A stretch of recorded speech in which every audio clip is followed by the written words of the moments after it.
เดี๋ยวเช้าก็เฮ็ดแบบนี้เช้าแรกก็เบาน้อยเลย เพิ่นมาอยู่บ่เพิ่นมามื้อใดน่ะ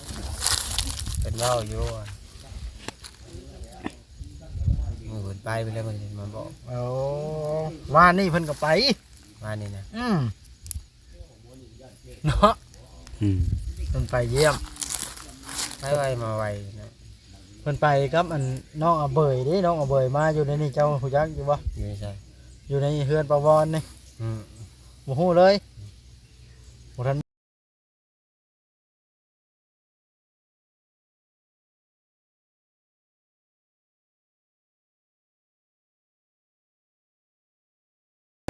สบายดีพี่น้องเอ้ยน้องมาพ่อมาเทิดพี่น้องเอ้ยเนาะ นี่หาว่า นี่แหละสบายดีเด้อบ่เทิด สวัสดี ว้าตัวเป็นขออนุญาตนะเถิด ไปชังคือตีนหมอก เดี๋ยว เพิ่งจะเฮ็ดเวียกแล้วบ่ นี่นะ เป็นจังไดอาบน้ำจักเทื่อแล้วแต่ข่าวว่าสิหาคืนนี่ ฮะว่าอาบอยู่เพื่อน มื้ออาบอยู่เฮือน เคยมานอนอยู่เฮือนอยู่บ่ มือ เอาใกล้สิแล้วบ่มันนี่ เดี๋ยวยังไง อ๋อ ยังหลายเติบยังอีกเป็นทิศก็อยู่นี่เนาะ เพิ่นจ้างแบบใดบ่เทิด วันละแสนบ่ วันละแสน อืม อ๋อเป็นอะไรบ่ได้ขึ้นอยากไปเยี่ยมชาวใบบ่คู่มื้อนี่ จะไปอยู่แล้ว ไปโย หาเงินก่อนบ่อืม มีรถมีล่างไปนะ ยัง ว่า ไง สิไป แต่ ว่าสิไปเยี่ยมเพิ่นอยู่เอามาจ้อยถือนี่ข่อยสิเข้านั่งน้ำ แต่ เธ เธอ อ ซีพาไปแหละ เดี๋ยวเช้าก็เฮ็ดแบบนี้ เช้าแรกก็เบาน้อยเลย เพิ่นมาอยู่บ่เพิ่นมามื้อใดน่ะ เป็นเล่าอยู่มือเพิ่นไปแล้วมันมาบอก โอ้ว่านี่เพิ่นก็ไป มานี่นะ เนาะ อืม เพิ่นไปเยี่ยม ไปไวมาไวนะ เพิ่นไปกับอันน้องอาเบยเด้น้องอาเบยมาอยู่ในนี่เจ้าฮู้จักอยู่บ่ อยู่ใช่ อยู่ในเฮือนปาวรนี่ อืม บ่ฮู้เลยบ่ทันเมื่อใกล้เลยเห็นเนาะ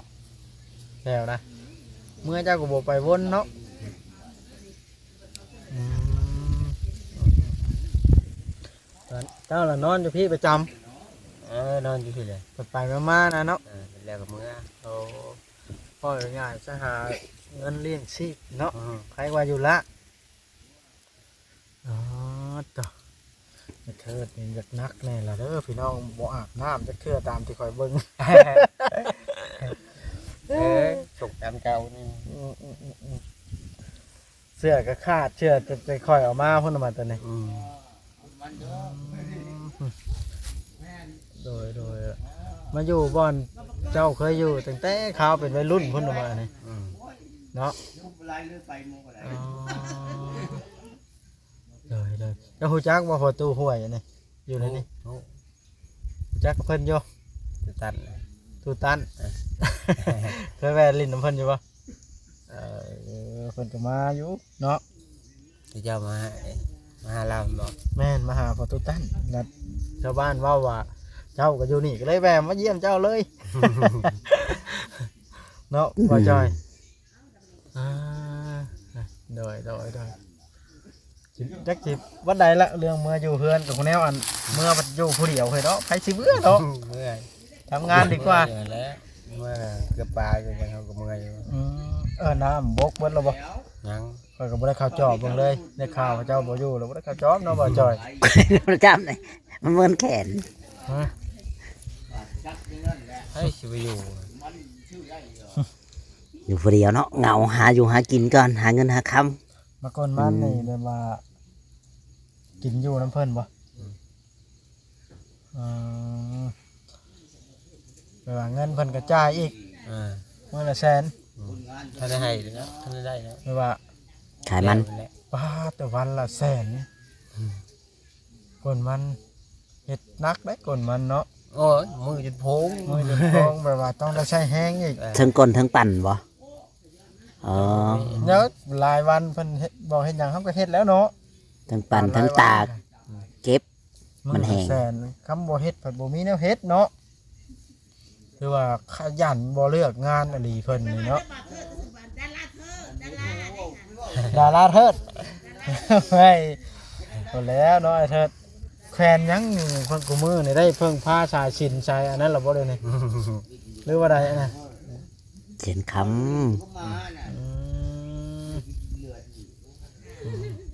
เช้าแหล่เพิ่นก็มาแวะลิ้นเด้อวานนี่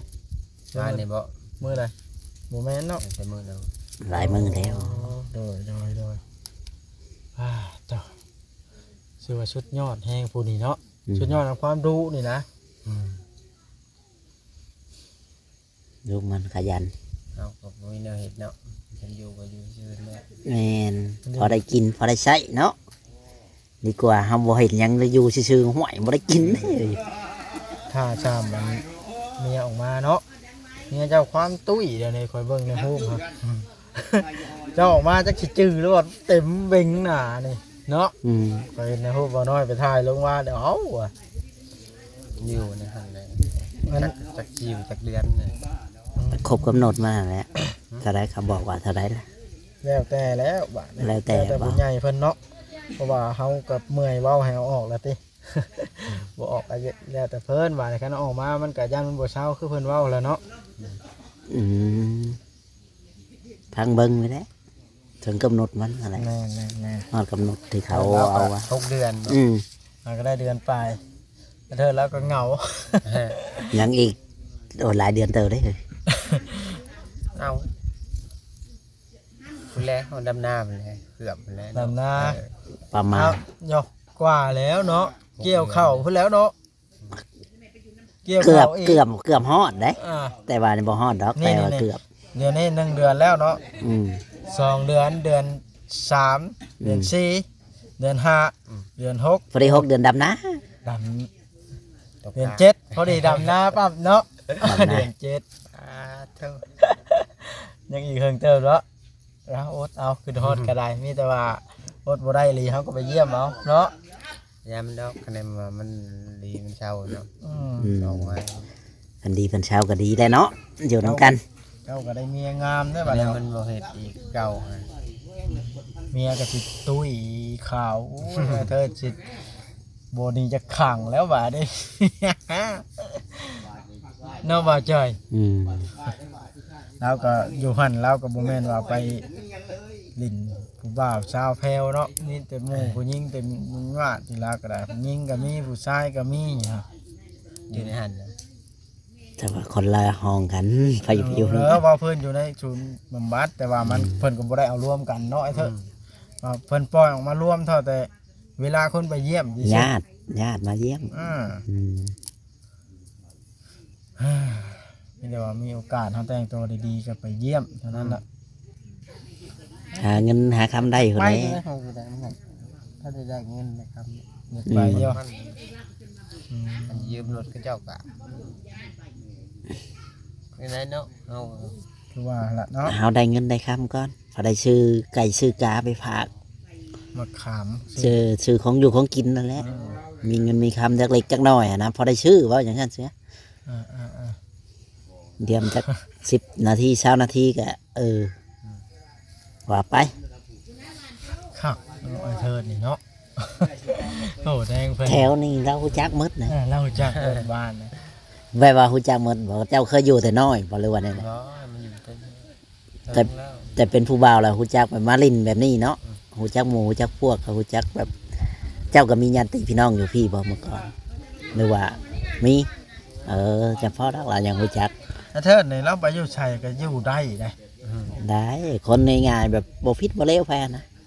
แล้วดู ดูเห็ดเวีย หมู่บอกหยังแล้วก็ อ เฮ็ ยา ด กให้อยู่ คือสวนอ้อยอยู่ว่านั่นก็บ่อยากให้เราไปใช้อยากให้เราอยู่ในสวนอ้อยนะเราบัดขับรถก็เป็น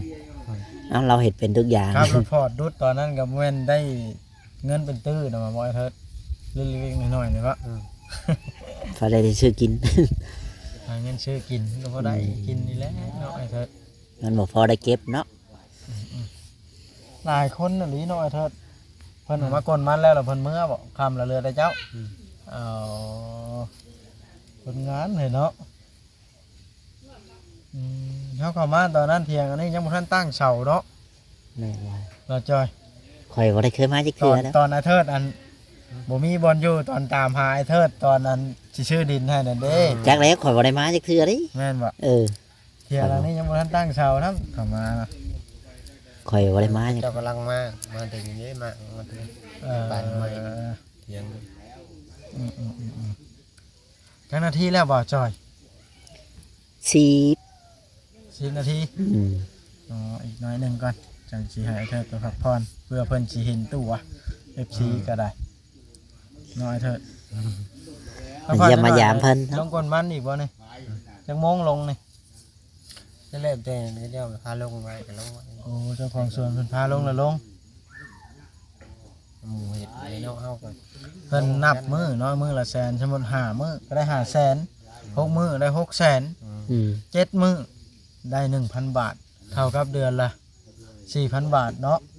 4ทิศได้เดือนหนึง อืมคันว่าเฮาเฮ็ดคุมื้อ เพิ่นเฮ็ด ถึง ทุกมื้อนะ ถึงมันบ่มีได้ แต่ จัง ว่าเรื่องคนมันนี่มันเป็นงานสิค่อนข้างจะหนักแหน่จักหน้อย นางน้อย เนาะแล้วคนพร้อมบ่คนแล้วนะแม่นคน นี้ ครบ ทุกอย่างอะนะครั จะ บ เฮ็ดได้บ่ว่าจอย ยอม ต้องร่าง บ่เคยเฮ็ด แข็งแรงทำไอ้เทิดนี่เด้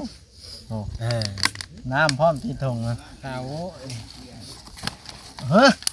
เอาเราที่ทงว่าของมือนี่ ใช่พวกมันเอาเป็น ของเพิ่น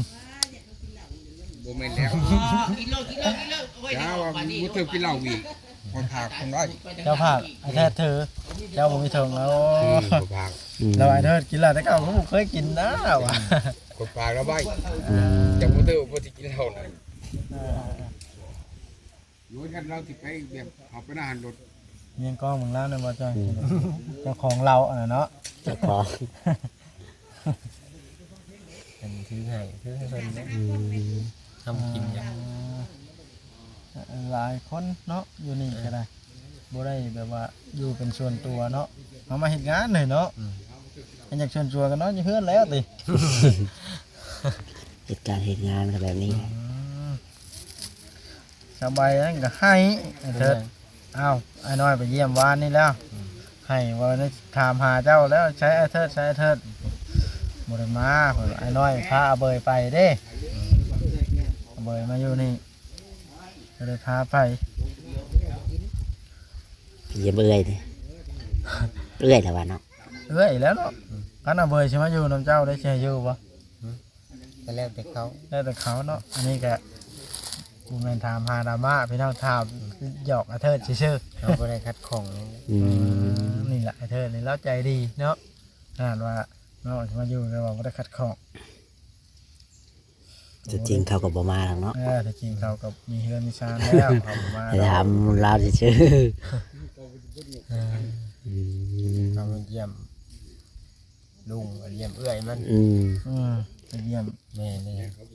แม่น้องเบยนะ จัก บ่ค่อยบ่เห็นแน่นะจักขึ้นไปจังใดเนาะ อืม มือเรา มาแต่น้องเบยกับเมีย เราไปแต่เล่าอีกนั้น แม่นะต่างห่างอีกเนาะแม่ก็ได้ หัวเราเนี่ยแต่เราไปแต่กระลุกผ่านไปเลยเนาะ อืม แยกกันไป คนละทิศคนละทางคือว่าแหละมันแตกแยกกันไป อยู่ไฟอยู่มันนี่แห โอ้ ละพี่ นี่ น้อง ผมไปน้ำเล่าเลยได้เห็นเรามีแต่เล่าไปคนเดียวเลย ใช่ แม่เลย เราก็ ผัวแล้วแม่นบ่ใช่ มีแต่พัวเราเลย ผัวใหม่แล้วนะเนาะ ขายรีบก็จะว่าขายรถไทยนะ แม่แล้วนะจักข่อยก็ได้เห็นแต่ใน FC คอมเมนต์ อืม แต่อ่านคอมเมนต์ว่าเขาขายแต่ อันนี้ ความ ก็ เป็น บ่ฮู้ จริง กัน เขาก็บ่ฮู้ อืมบ่จักคือกันเนี่ย บางเทือกอะ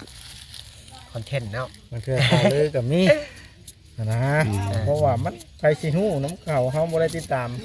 เพราะว่าเฮาก็บ่ได้คอยไปถ่ายเขาเนาะ เคสเฮา อืม เคสเฮาเราคือเจ้านี่นะเคสที่เฮาอยู่นํกันเฮาเราฮู้จักว่าเป็นจังใดอันนี้เคสเขาได้เฮาก็บ่อยากเข้าไปยุ่งวุ่นวาย คือเคสน้องอเบยหนีมานี่ก็เฮาก็เข้าไปยุ่งน้อยหนึงก็ยังเป็นดราม่าซ้ำของเฮาก็เลยบ่อยากวุ่นวายปานใดบัด แม่น ทุกมื้อนี้เฮายังบ่สนแล้วเนาะยัน มันผิดทั้งนั้นทั้งนี้เนาะบ่จ้อย แม่นแม่นแม่ ครับ น กระเจ้าแก้เองเรื่องของกระเจ้าอ่า เอาไว้พาเมียมาน แม่น อืม เนี่ยอายุเลื่อนเพิ่น10 ปีพอ ำ จำกับไอ้เธอกับจัก เจ้าเคยเห็นจักเทื่อเมียเธอเมียอันกระเบยบ่เคยเนาะได้ยินน้องเอาเบยเล่าเนาะมันก็แต่ว่าก็ยาบ่เว้าถึงเนาะบ่จ้อย อืม ก็กินข้าวก็กินน้ำเพิ่นอยู่นี่ก็สบายแนวนึง กินแล้วบ่เธอเขาวนะ กินกันยังแต่ละมื้อเพิ่นน่ะตากิน พวกนั้นยังก็แก้วนั่นเด้แก้วเขียดแน่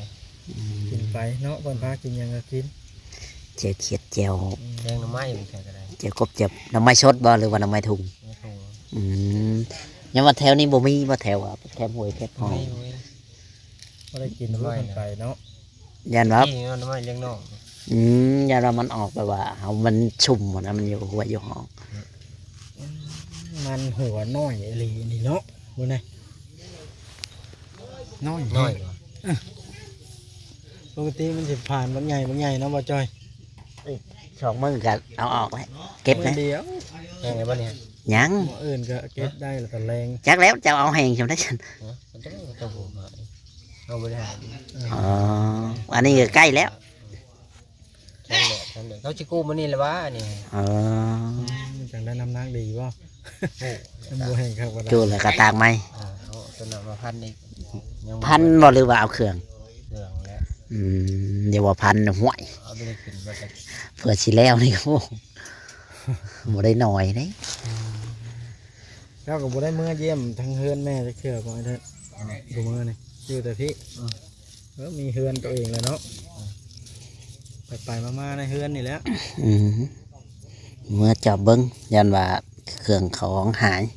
หลักเทื่อเฮาก็บ่ฮู้กันนะ ทักเมื่อยอยู่ เมื่อจอบเมื่อหยังกันมาว่าไปเบิ่ง ยาม เพิ่น นี่ ว่า น่ะ ซั่น ไปอยู่ไสก็อยู่ได้อยู่เพราะว่ามันบ่มีฝนตกเนาะยามฝนนั่นติ ยังไงยันนายยังไงเนาะ จะหาเฮ็ดให้น้ำบ่ยามนะเฮ็ดน้ำคน พอได้กินข้าวเฮ็ดเอา เอาเข่าหนู อืม ได้ หมู่ให้เท่าไรก็เอาตามเผื่อตามแฮงเฮาเนาะห่วยอยากได้หลายมันก็อยากได้หลาย เดี๋ยวเขาก็เลี้ยงงัวทันอยู่บ้านเขา โอ้โหรับเลี้ยงเขา ก็ได้เลี้ยงชีวิตเขานี่แหล้วเห็ดหยังกันเนาะ เลี้ยงงัวก็เจ้าปีหนึ่งแต่แล้วเกี่ยวเขานี่เขาก็ให้ตัวหนึงเสีย ลังเทื่อเขาให้เป็นงัวลังเทื่อเขาให้เป็นเงินบ่ อืม อ๋อ ก็แล้วแต่เจ้าเสียเอา ก็ดีก็มีบ่อนเลี้ยงบ่อนปลูก เลี้ยงมันก็เฮาก็อาศัยกินข้าวน้ำเพิ่นน้ำเนาะ อืม ในบ่อนนั้นเพราะว่าเมื่อเฮือนเฮาบ่มีข้าวกินเด้ อืม ประมาณนี้นะอืมเอามีแต่ว่าแนวนั้นแหละเนาะว่าจ้อยแต่เฮาก็สิได้กลับแล้วแวะมาเยี่ยมซื่อๆมื้อนี้นะ เยี่ยมมายาม มากมายดอกไอ้เถิดเลยใช่ มาเลินมาหัวน้ แม่นผ่านมาทางนี้เนาะ ำ เอา กัน โอเคจังไดก็สู้ไอ้เถิดไปก่อนสิกลับแล้วเอา สบายดี สบายดี อืม อ่ะ ก็ให้ อืม ไปเด้อมาเอาเด้อ อืมเออ โดยอ่ะ นี่แหละพี่น้อง มีแห้งวัดสุคนใส่ที่พักมาเชิด ที่พักที่อาศัยเนาะ ทำงาน ที่ทำงานพอได้กินพี่น้องเลยทำงานเลี้ยงชีพของเราเนี่ยเราก็ขันบ่เห็ดกับบ่ได้พี่น้องเลยเนาะอืมนี่แหละพี่น้องเนาะทางมาจอยก็สิขอจบคลิปไว้ก่อนถ้าผิดพลาดประการใดก็ขอโทษขออภัยนำเด้อพี่น้องบอกเถอะและผัวสาวใบพี่น้อง